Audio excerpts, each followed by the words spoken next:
Today my topic is talking about prioritizing for sustainable and resilient communities. And so yeah, we want to have clean water and sanitation for all. And there is a huge population that does not have consistent, reliable, clean water and sanitation.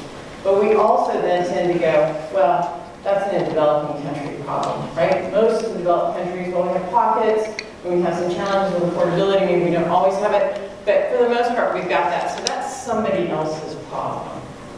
But it's not, because you need to look through the whole picture of what number 6 is, and understanding that we're also looking at better water quality. And then we also need to protect our ecosystems. Challenges that we have with changing climates, but also changing urbanization challenges that are then getting rid of some of our wetlands.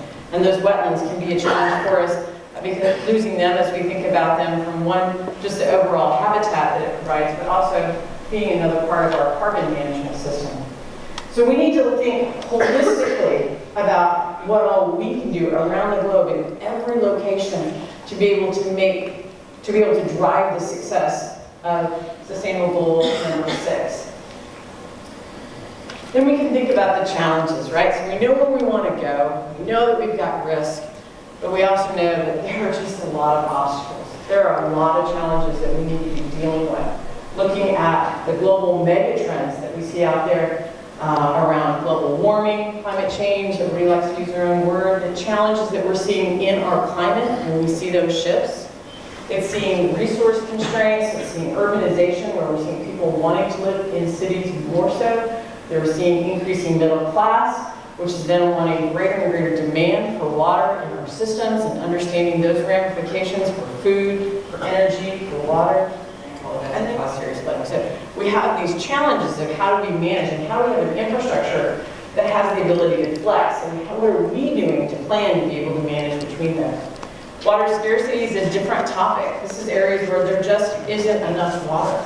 We can look at India, significant challenges with not having enough water for the population that's there. And the challenge that we have, as an industry, we were so good at hiding the infrastructure that we did a really, really nice job, but people don't see it. They don't see the treatment plants, they don't see the pipes, they don't even see all of this maze of work that we do to make sure that they have reliable, consistent quality water.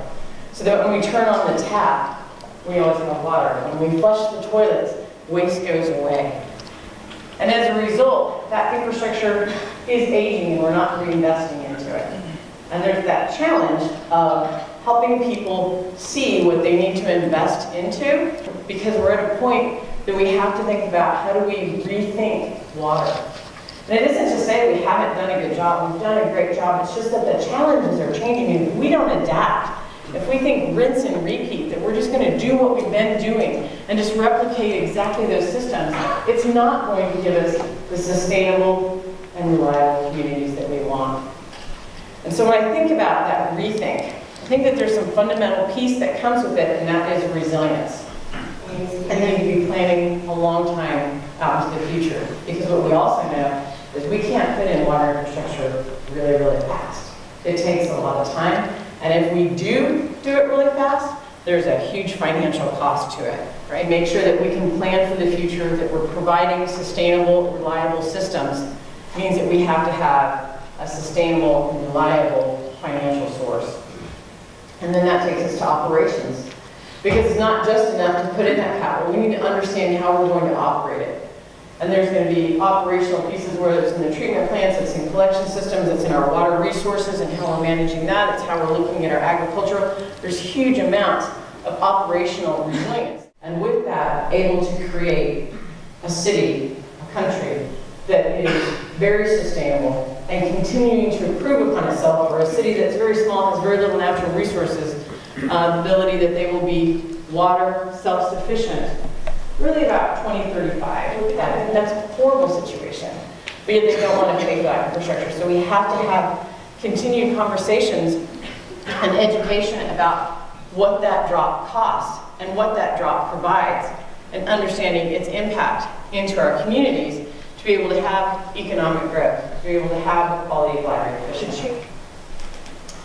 So when we bring those together, when we look at those 3 pillars for resilience, that gives us a sustainable community where people want to work, where people want to live, which allows businesses to come in. It allows us to be able to grow and provide the services that people want to have. It gives that thriving feel to a city, but without it, it's a challenge. Because when we look at I was at a conference one time, and the guy speaking before me was noting how the pillars of the city are energy and telecommunications. That's what cities are built on. And I said, yeah, those may be your pillars, but water, that's your foundation. Because your pillars won't mean anything if you don't have water.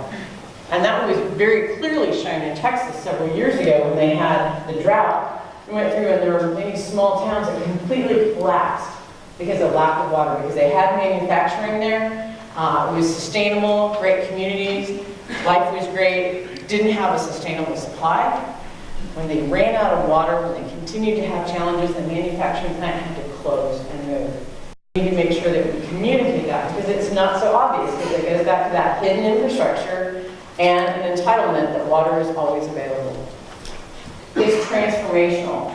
Are we doing things differently to meet the future needs, or are we just comfortable and saying we're just going to keep doing what we do? This is a huge issue, especially for developing countries, of saying, well, we're going to go down the same path that the developed countries already went. No, don't do it. Jump over all of that and see what we can do differently, whether it's looking at decentralized facilities, different technologies. It doesn't mean it has to be more complex, but it does mean that there are better ways than having to reinvent the last several hundred years in the way